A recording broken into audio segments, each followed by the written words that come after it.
What's going on YouTube? We're back here with another video regarding Mongil Star Dive and the reroll system. So this is for all the people that want a reroll guide to know who to aim for and how to reroll. So shout out to this website here because they got a lot of good information. But that side, we're gonna get into it now. So first off, we start off with the gadget system. After approximately 15 minutes of gameplay, you will unlock the recruit menu, giving you access to various banner types. All banners except first time recruitment, including a 4-star or higher guarantee for every 10 pulls performed. Starter banners. These banners are designed to jumpstart your journey and will disappear once their conditions are met. A lot of gacha games do this.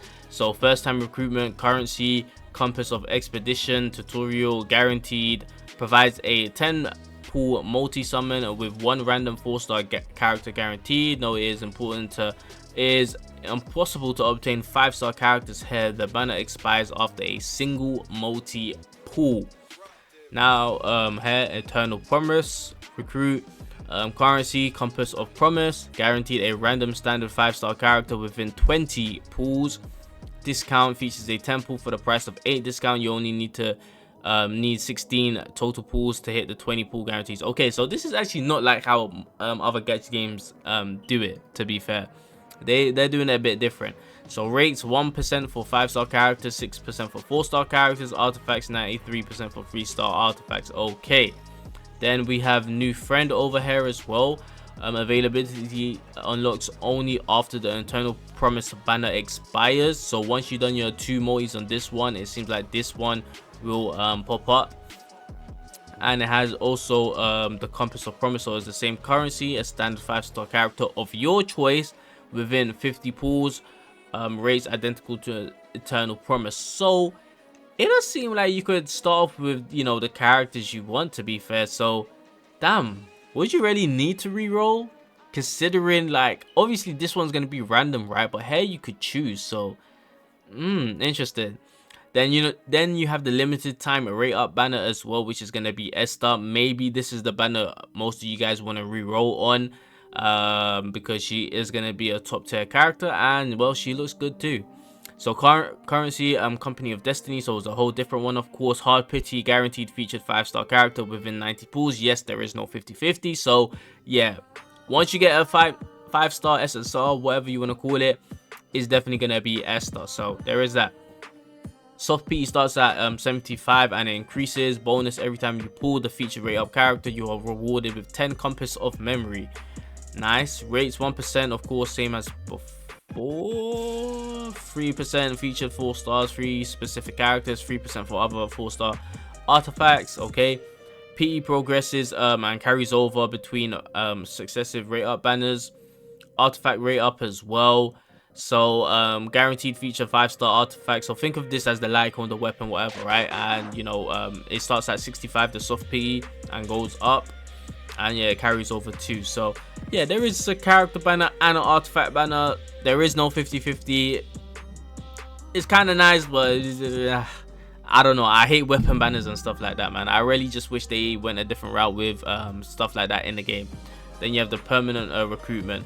But so that is the gacha and banners side of the game. Now we're gonna get into actually re-rolling. I just wanted to let you guys know about the banners, so you know, you guys could make your own opinions on what you wanna, you know, summon for, of course. But first off, we got the sorted email method.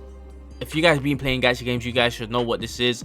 But as you guys could quickly see, original email, whatever your email is, then the sorted version, you literally just add before the @ you just do +1, +2, +3 or whatever, or you could just do it with this version where you do plus reroll. But you know, the +1, +2, +3 is just a lot more easier to go about it.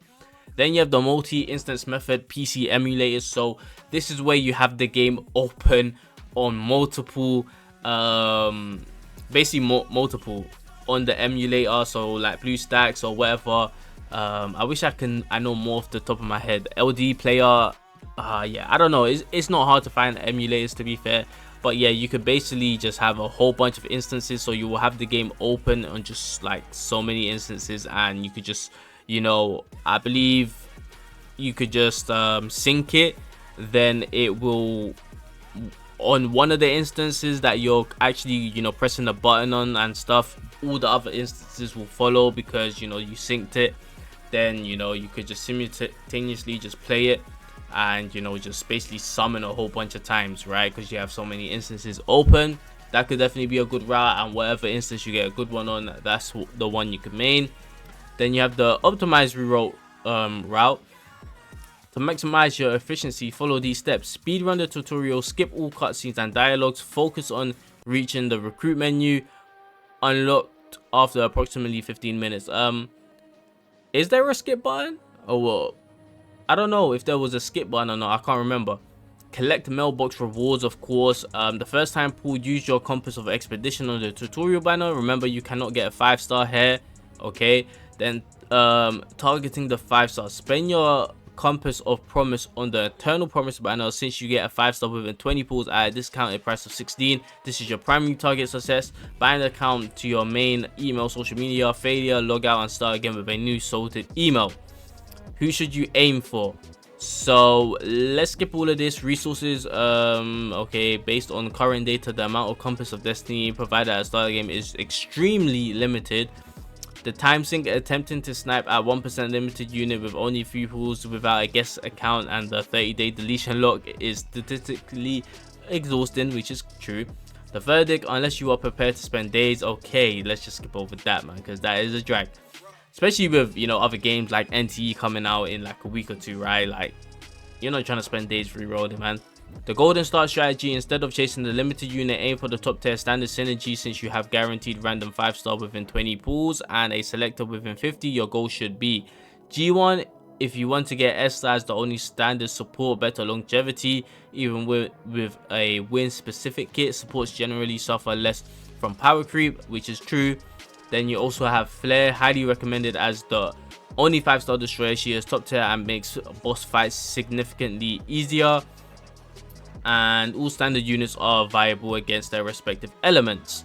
So it does seem like you want to either go for G1, and if you do get the G1, then you probably want to summon on that Esther banner and hopefully eventually get her, which she is guaranteed, so it technically works out nicely. And you are going to get a whole bunch of pulls in this game as well. I think it was like 600 and something pulls, so yeah, an insane amount of pulls, right? Then you also have Flare, so